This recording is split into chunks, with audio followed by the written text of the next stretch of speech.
Dear students, welcome to chemistry class. Students, today I will start the new chapter of grade 11, that is some basic principles and techniques. Students, in this chapter I will explain you the basic terms regarding to organic chemistry as well as the nomenclature of organic compounds. Students, सबसे पहले मैं आपको बताती हूँ कि organic chemistry कहते किसे हैं. What is the definition of organic chemistry, what is the meaning of organic chemistry. तो in the simple words students, organic chemistry is the study of hydrocarbons and their derivatives. Students, organic chemistry में हम hydrocarbons और उनके derivatives को study करते हैं, उनकी chemical reactions को स्टडी करते हैं. नेक्स्ट आता है स्टूडेंट्स कि ऑर्गेनिक कंपाउंड्स को हम किस तरह से क्लासीफाई करते हैं. तो ऑर्गेनिक कंपाउंड्स को स्टूडेंट्स हम ब्रॉडली 2 कैटेगरीज़ के अंदर क्लासीफाई करते हैं, जिसके अंदर सबसे पहले आता है स्टूडेंट्स हमारे पास में वो है एसाइक्लिक या ओपन चेन कंपाउंड्स. नाम से ही पता लग रहा है स्टूडेंट्स कि ये ओपन चेन कंपाउंड्स होंगे, यानी रिंग कंपाउंड्स नहीं होंगे. ये स्ट्रेट चेन भी हो सकते हैं और ये ब्रांच्ड भी हो सकते हैं, जैसे कि ये वाला जो कंपाउंड है ये ब्रांच्ड है. ठीक है स्टूडेंट्स. इसी तरीके से स्टूडेंट्स हम नेक्स्ट इसके अंदर ले सकते हैं सेकंड कैटेगरी इसमें, जिसमें आते हैं साइक्लिक कंपाउंड्स. साइक्लिक कंपाउंड्स को स्टूडेंट्स हम क्लोज चेन कंपाउंड्स भी कहते हैं या इनको हम रिंग कंपाउंड्स भी कहते हैं. अगर आप देखें स्टूडेंट्स तो cyclic compounds again they are classified into 2 categories. ये फिर से हम इसको 2 कैटेगरी के अंदर डिवाइड कर सकते हैं, जिसमें एक आता है स्टूडेंट्स होमोसाइक्लिक और दूसरा आता है इसमें हेट्रोसाइक्लिक. होमोसाइक्लिक में स्टूडेंट्स जो होमो है इसका मतलब होता है सेम, इसका मतलब होता है सेम, एंड हेट्रो का मतलब स्टूडेंट्स होता है डिफरेंट. ठीक है. अब होमोसाइक्लिक में स्टूडेंट्स वो कंपाउंड्स आते हैं जिसमें सिर्फ कार्बन और हाइड्रोजन ही मिलते हैं आपको रिंग के अंदर, जैसे ये वाला कंपाउंड है और ये वाला कंपाउंड. इसको हम बेंजीन बोलते हैं, इसको हम साइक्लोहेक्सेन कहते हैं. हेट्रोसाइक्लिक के अंदर स्टूडेंट्स आप जैसा देख रहे हो इस एग्जाम्पल के अंदर कि यहाँ पर स्टूडेंट्स 5 मेंबर रिंग है और इसके अंदर कार्बन और हाइड्रोजन के अलावा ऑक्सीजन भी जुड़ा हुआ है. ठीक है स्टूडेंट्स. इसी तरीके से होमोसाइक्लिक कंपाउंड्स को अगेन स्टूडेंट्स हम 2 कैटेगरीज के अंदर डिवाइड कर सकते हैं, जिसमें सबसे पहले आता है एलिसाइक्लिक और दूसरा आता है एरोमेटिक. स्टूडेंट्स, एरोमेटिक कंपाउंड्स वो होंगे जिसके अंदर बेंजीन रिंग होगी, जिसमें बेंजीन रिंग होगी, कम से कम एक बेंजीन रिंग होगी, उसको हम स्टूडेंट्स कहेंगे एरोमेटिक कंपाउंड्स. और ऐसे रिंग कंपाउंड्स जिसके अंदर बेंजीन रिंग नहीं है उसको हम स्टूडेंट्स क्या कहेंगे, एलिसाइक्लिक. जैसे ये स्टूडेंट साइक्लोहेक्सेन है, इसको हम कहेंगे एलिसाइक्लिक कंपाउंड, और जिसमें बेंजीन रिंग होगी उसको हम क्या कहेंगे, बेंजॉइड फॉर्म, या इसको हम students benzene ring type compounds बोलेंगे. ये स्टूडेंट्स अभी मैं आपको बाद में बताऊंगी इसके बारे में. नॉन बेंजॉइड ये वो एरोमेटिक कंपाउंड्स होंगे जिसके अंदर जो है बेंजीन रिंग तो नहीं मिलती, लेकिन उसके करैक्टर्स जो हैं वो बेंजीन रिंग की तरह होते हैं. हेट्रोसाइक्लिक कंपाउंड्स के अंदर students again they are classified into alicyclic and aromatic. Aromatic compounds वो हैं जिसके अंदर बेंजीन रिंग मिलेगी जिस तरह से, और जिसके अंदर बेंजीन रिंग नहीं मिलेगी उसको हम कहेंगे एलिसाइक्लिक कंपाउंड्स. तो स्टूडेंट्स ये तो हो गया हमारा सिंपल क्लासिफिकेशन कि जो ऑर्गेनिक कंपाउंड्स हैं उनको हम किस तरह से क्लासिफाई कर सकते हैं. अब हम आते हैं स्टूडेंट्स अपने मेन टॉपिक के ऊपर, और वो मेन टॉपिक स्टूडेंट्स हमारा है कि फंक्शनल ग्रुप हम किसे कहते हैं. स्टूडेंट्स, फंक्शनल ग्रुप किसे कहते हैं. फंक्शनल ग्रुप की स्थिति ऑर्गेनिक केमिस्ट्री के अंदर वही है जो पीरियोडिक टेबल के अंदर किसी ग्रुप की होती है. जिस तरह से स्टूडेंट्स पीरियोडिक टेबल में किसी ग्रुप के जो मेंबर्स होते हैं उनकी केमिकल रिएक्शन सेम होती है, उनकी केमिस्ट्री सेम होती है, इन द सेम वे वो ऑर्गेनिक कंपाउंड जिनके फंक्शनल ग्रुप सेम होते हैं उनकी जो उनकी केमिस्ट्री भी कैसी होती है, सेम ही होती है, उनकी केमिस्ट्री सेम होती है। ये वो एटम्स हैं या ग्रुप ऑफ एटम्स हैं स्टूडेंट्स जो कि केमिकल प्रॉपर्टीज़ को डिसाइड करते हैं किसी भी ऑर्गेनिक कंपाउंड्स की। सपोज़ करो स्टूडेंट्स हमने ये एक ऑर्गेनिक कंपाउंड लिखा, तो यहाँ पे जो ये OH ग्रुप है ये फंक्शनल ग्रुप है और ये है अल्कोहलिक फंक्शनल ग्रुप। ठीक है स्टूडेंट्स। नेक्स्ट आता है स्टूडेंट्स हमारे पास में, और वो आता है स्टूडेंट्स हमारे पास में होमोलोगस सीरीज़। कि हम होमोलोगस सीरीज़ का क्या मतलब है।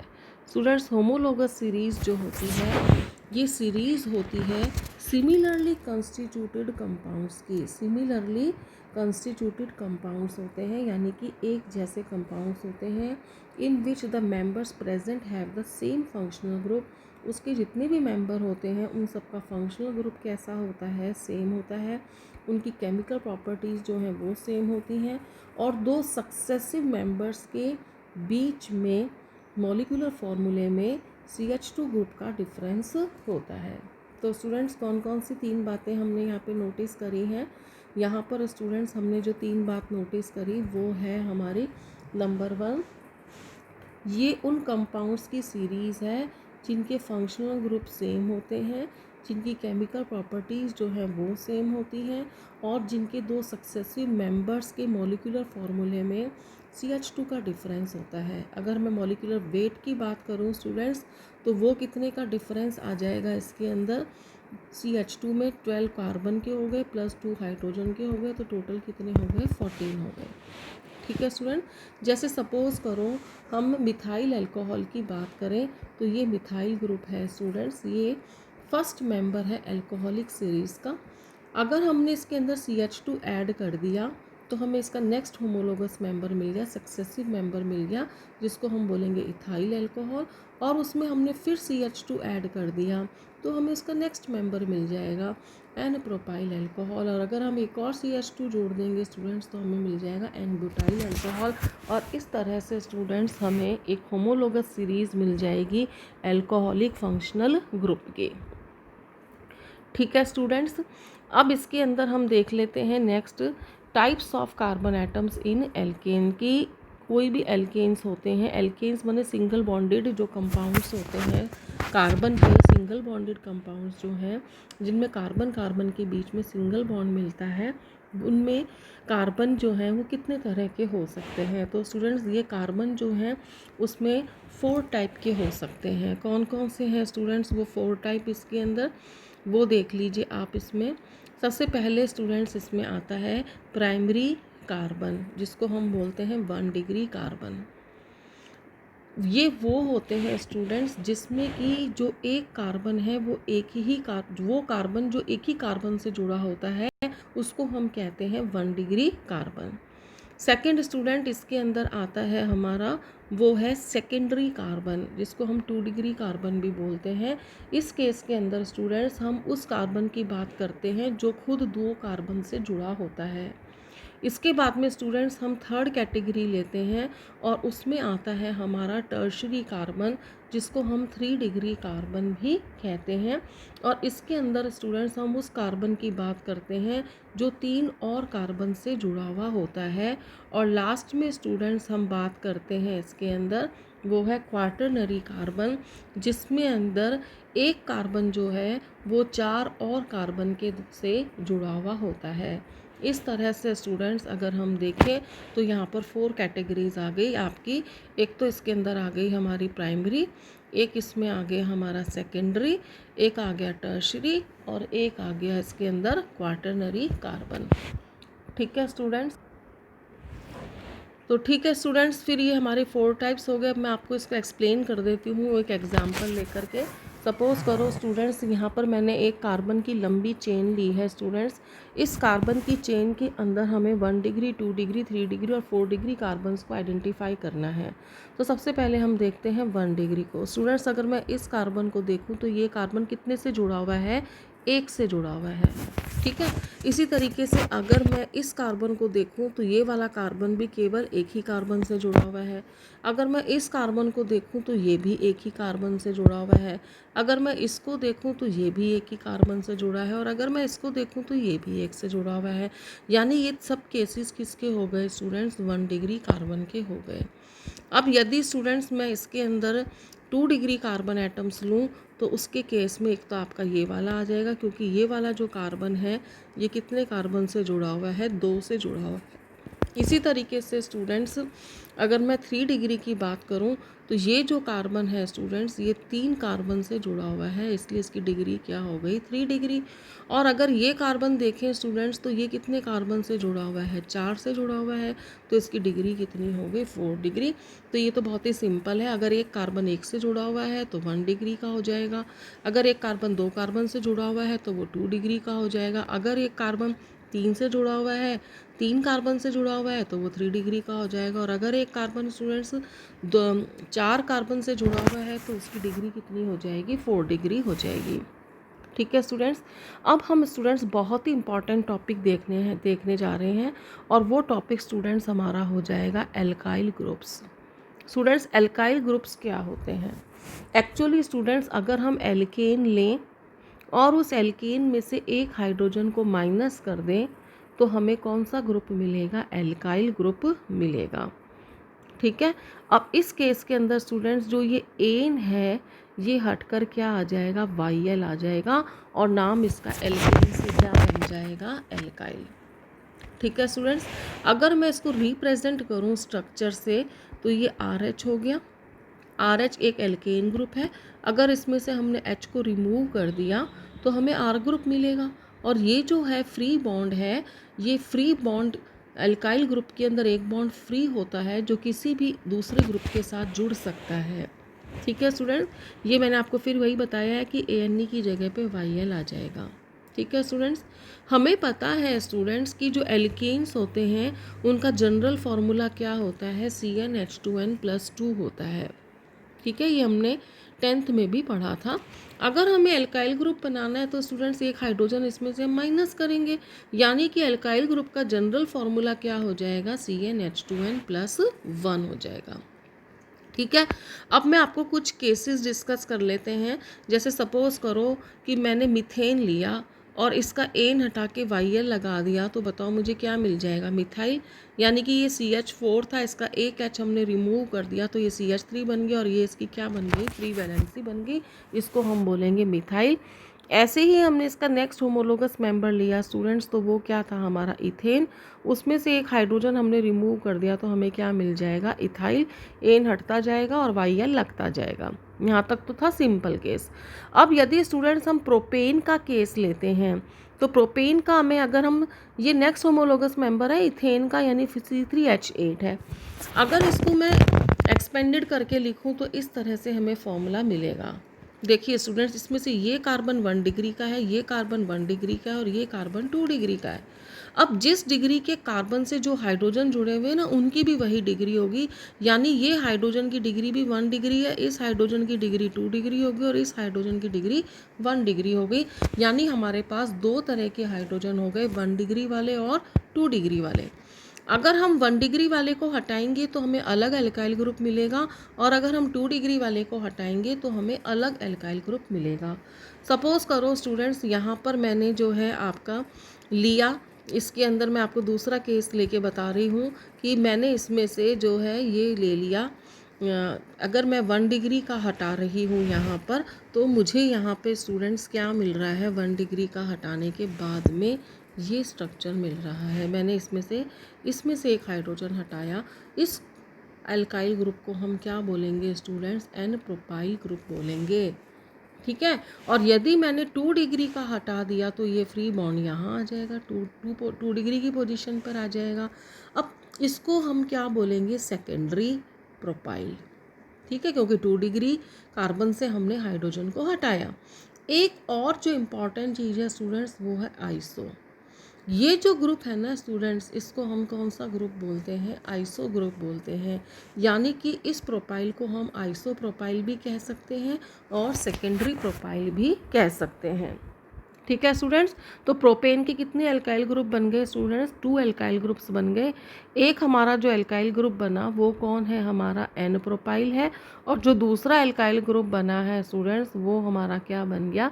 सेकेंडरी या आइसोप्रोपाइल बन गया। ठीक है स्टूडेंट्स, अब हम चलते हैं, ये हमारे किसके बने हैं स्टूडेंट्स? ये एल्काइल ग्रुप जो हैं वो हमारे बने हैं प्रोपेन के। तो प्रोपेन के हमारे 2 एल्काइल ग्रुप्स बन गए। अब नेक्स्ट आते हैं स्टूडेंट्स और वो आता है हमारा ब्यूटेन, C4H10। ठीक है, अब देखो स्टूडेंट्स, आपने 10th में पढ़ा था कि ब्यूटेन के 2 आइसोमर होते हैं। एक होता है इसमें आपका एन ब्यूटेन और दूसरा होता है आइसोब्यूटेन। दोनों में डिफरेंस क्या है कि जो एन ब्यूटेन है उसमें तो 4 कार्बन की आपको चेन मिलेगी, जबकि जो आइसोब्यूटेन है उसमें 3 कार्बन की आपको चेन मिलेगी। तो जब 4 कार्बन की चेन मिलती है तो उसको हम बोलेंगे एन ब्यूटेन, और जब हम 3 कार्बन की चेन लेकर और उसके सेंट्रल कार्बन पर एक मिथाइल ग्रुप को हम लगा देते हैं तो उसको हम बोलते हैं आइसोब्यूटेन। ठीक है स्टूडेंट्स, तो ब्यूटेन खुद ही 2 आइसोमेरिक फॉर्म में मिला स्टूडेंट्स। एक हमें मिला इसके अंदर एन ब्यूटेन और एक हमें इसके अंदर मिला आइसोब्यूटेन।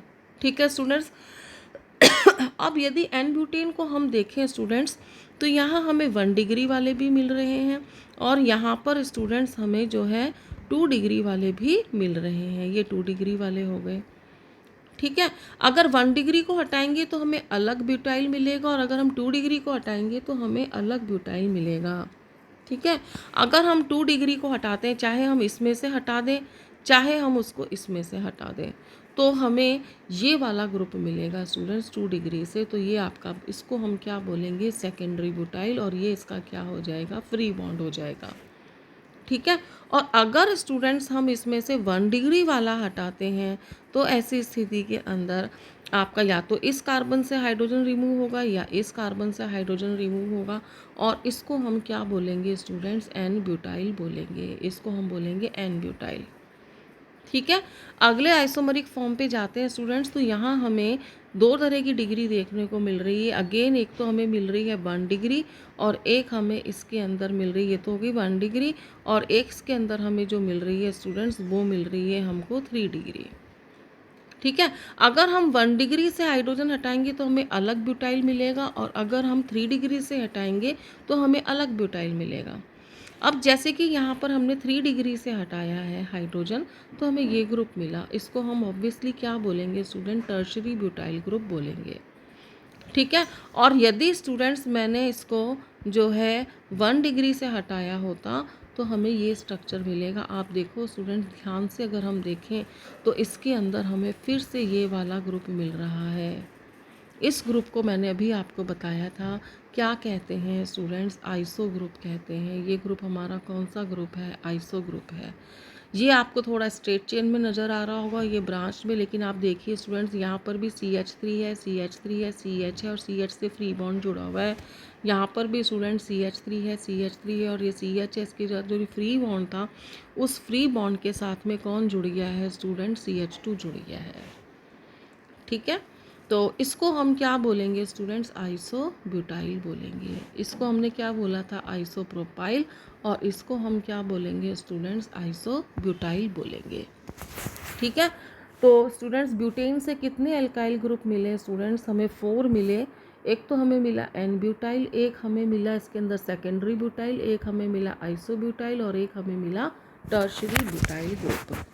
ठीक है स्टूडेंट्स, चलिए अब हम अगले सेक्शन में आते हैं स्टूडेंट्स। इसमें अगर हमें कार्बन की चेन को नाम देना हो, सपोज़ करो कि कार्बन का एक कंपाउंड है और उसमें केवल एक ही कार्बन है, तो उसको हम बोलेंगे मैथ। उसको हम स्टूडेंट्स क्या बोलेंगे? मैथ बोलेंगे। ठीक है स्टूडेंट्स, अगर उसमें 2 हैं तो उसको हम बोलेंगे A3, तो प्रोप, 4 तो ब्यूट, 5 तो पेंट, 6 तो उसको क्या बोलेंगे?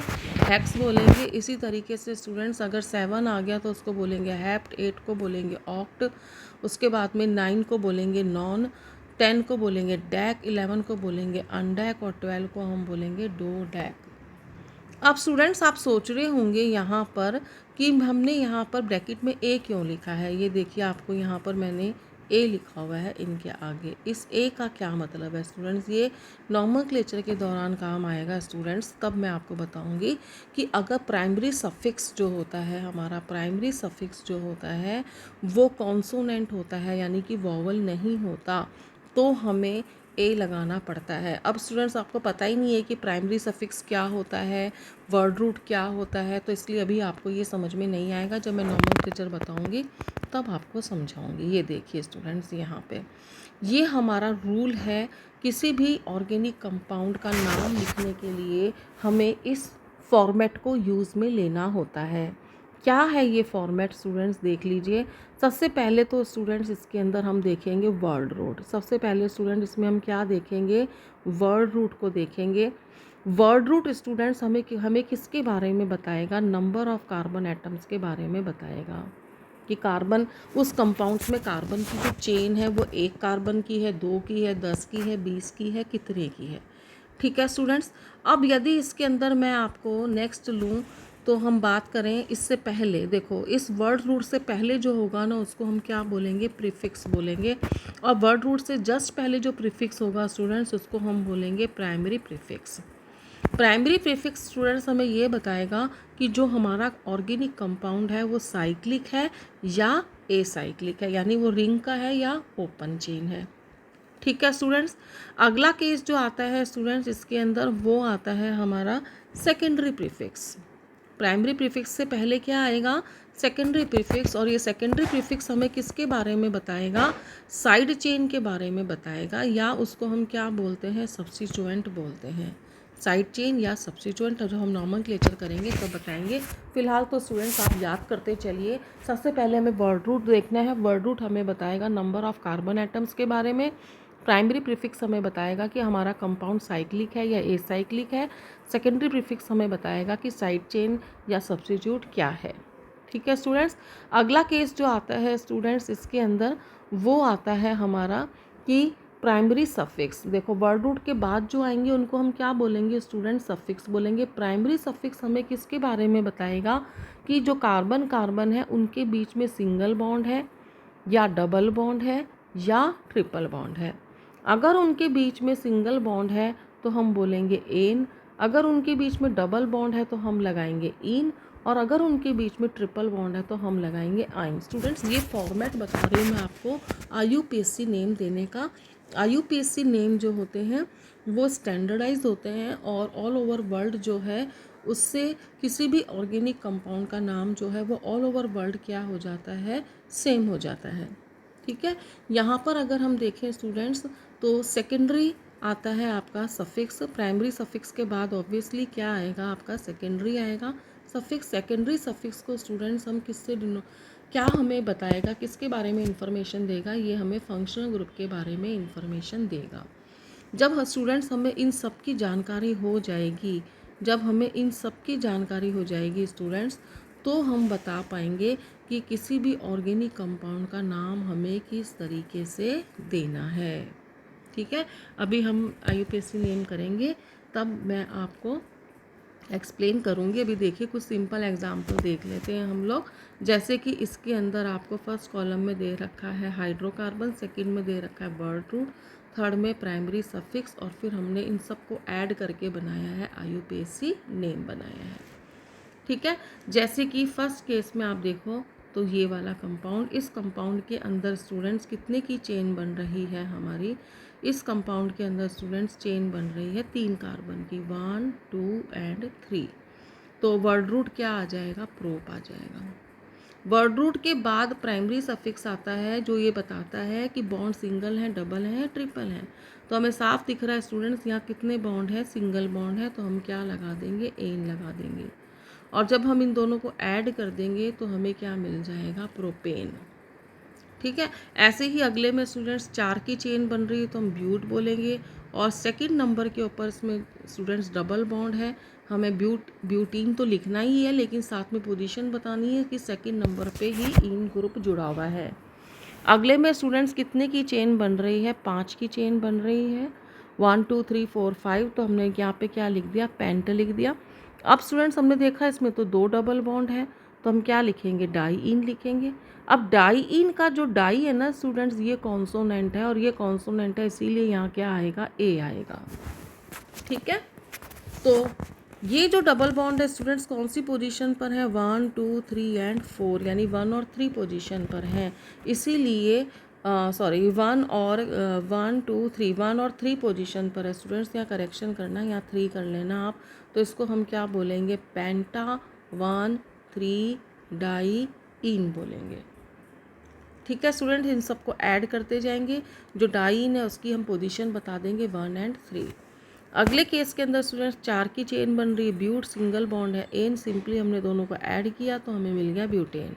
अगले केस में स्टूडेंट्स 3 कार्बन है तो हमने प्रोप लिख दिया, ट्रिपल बॉन्ड है तो हमने आइन लिख दिया, प्रोपाइन हो गया। अगले केस के अंदर स्टूडेंट्स फिर 5 की चेन बन रही है तो पेंट हो गया, यहाँ हमने देखा 2 ट्रिपल बॉन्ड बन रहे हैं तो डाई आइन आ जाएगा, डाई का डी जो है वो फिर कॉन्सोनेंट आ गया तो पेंट के बाद ए लग जाएगा और इसका नाम आ जाएगा पेंटा 1,4 डाईईन हो जाएगा। ठीक है स्टूडेंट्स, आगे चलते हैं हम लोग। ये स्टूडेंट सबसे इम्पॉर्टेंट पार्ट है आपका IUPAC नॉमेनक्लेचर के लिए, और इसमें स्टूडेंट्स मैंने कई सेक्शंस बना रखे हैं। जैसे कि इसमें हमारा जो पहला सेक्शन चल रहा है स्टूडेंट्स वो है हमारा कि हमने सीरियल नंबर लिया है, उसके बाद में हमने जो भी ऑर्गेनिक कंपाउंड की क्लास ली है वो है, उसके बाद हमने स्टूडेंट्स लिया है फंक्शनल ग्रुप, उसके बाद स्टूडेंट्स हमने लिया है सेकेंडरी सफिक्स, उसके बाद हमने लिया है सेकेंडरी प्रीफिक्स। ठीक है, मेनली तो स्टूडेंट्स अभी हमें ये कॉलम समझने हैं। जैसे सपोज़ करो स्टूडेंट्स मैंने यहाँ पर क्या ले लिया, अल्कोहल ले लिया स्टूडेंट्स। तो अल्कोहल जो है इस फंक्शनल ग्रुप का को हम किस तरह से रिप्रेजेंट करेंगे, OH, ये जो है ये फ्री बॉन्ड है। ठीक है, जब इसको हम IUPAC में बोलेंगे तो स्टूडेंट्स इसको क्या बोलेंगे, ऑल बोलेंगे, OL ऑल। और अगर इसको हमें प्रीफिक्स में बोलना पड़ा, सेकेंडरी सफिक्स में बोलेंगे तो ऑल बोलेंगे, और अगर इसको हमें प्रीफिक्स की तरह इस्तेमाल करना पड़ा तो हम इसको क्या बोलेंगे, हाइड्रोक्सी बोलेंगे। ठीक है स्टूडेंट्स, अभी जब हम आगे नॉमेनक्लेचर बताऊंगी आपको, जब हम एग्जाम्पल्स करेंगे तब आपको बात क्लियर होगी। फिलहाल स्टूडेंट्स आपको लर्न करना है ये चीज़। अगले पोर्शन के अंदर स्टूडेंट्स हम आते हैं इसके अंदर, तो वो आता है हमारा एल्डिहाइड्स। ठीक है, एल्डिहाइड्स को हम किससे रिप्रेजेंट करते हैं, CHO से। अगर मैं इसको एक्सपेंडेड करके लिखूंगी तो इस तरीके से लिखूंगी। यहाँ ये बात ध्यान में रखनी है स्टूडेंट्स कि कार्बन 4 बॉन्ड बनाता है, 1 2 3 और ये 4। जब इसको सेकेंडरी सफिक्स में लिखेंगे, IUPAC नेमिंग करेंगे और इसको सेकेंडरी सफिक्स की तरह हमें इसको सेकेंडरी सफिक्स की तरह इस्तेमाल करेंगे तो एल लगेगा। यहाँ क्या लगा था, ऑल, यहाँ क्या लगेगा, एल। और जब इसको हम सेकेंडरी प्रीफिक्स की तरह इस्तेमाल करेंगे तो क्या लग जाएगा, फॉर्माइल। ठीक है, फॉर्माइल। अगला केस लेते हैं स्टूडेंट्स हम, तो उसके अंदर हमारा आता है कीटोन्स। कीटोन को हम किससे रिप्रेजेंट करेंगे, C डबल बॉन्ड O से, और इसको सेकेंडरी सफिक्स में स्टूडेंट्स हम ओन बोलेंगे, ओन। इसको वन नहीं बोलेंगे, स्पेलिंग इसके कौन से वाले हैं, वन वाले, लेकिन इसको हम बोलेंगे क्या, ओन, ONE, ओन। ठीक है, और अगर इसको हमें सेकेंडरी प्रीफिक्स की तरह इस्तेमाल करना पड़ा स्टूडेंट्स तो हम इसको क्या बोलेंगे, कीटो या ऑक्सो बोलेंगे। ठीक है, नेक्स्ट केस स्टूडेंट्स हम लेते हैं, तो उस केस के अंदर हम देख लेते हैं कार्बोक्सिलिक एसिड्स। कार्बोक्सिलिक एसिड्स को किससे रिप्रेजेंट करेंगे स्टूडेंट्स, COH से, और इसको मैं एक्सपेंडेड फॉर्म में लिखूंगी तो इस तरीके से लिखेंगे। तो एक्सपेंडेड फॉर्म भी हमें आनी चाहिए स्टूडेंट्स। जब हम इसको एज अ सफिक्स इस्तेमाल करेंगे तो सेकेंडरी सफिक्स में नॉमेनक्लेचर देंगे IUPAC तो इसको बोलेंगे ओइक एसिड, और जब इसको एज अ प्रीफिक्स यूज़ में लेंगे तो हम इसको बोलेंगे कार्बोक्सी। ठीक है स्टूडेंट्स, इसी तरीके से अगर हम अगला केस लेते हैं एस्टर, तो उसको हम रिप्रेजेंट करते हैं COOR से, और इसको अगर मैं एक्सपेंडेड फॉर्म में लिखूंगी तो C डबल बॉन्ड OR से। और जब इसका IUPAC नेम देंगे और सेकेंडरी सफिक्स की तरह इस्तेमाल करेंगे स्टूडेंट्स, तो OH तो लगेगा सेकेंडरी सफिक्स की तरह और एल्काइल लगेगा सेकेंडरी प्रीफिक्स की तरह। इसीलिए स्टूडेंट्स मैंने बीच में डैश डैश लगाया है, ये सफिक्स में चला जाएगा और ये प्रीफिक्स में जाएगा। और जब इसको स्टूडेंट्स हम एज अ प्रीफिक्स इस्तेमाल करेंगे, प्रीफिक्स यूज़ करेंगे, तो इसको हम बोलेंगे एल्कोक्सी कार्बोनिल।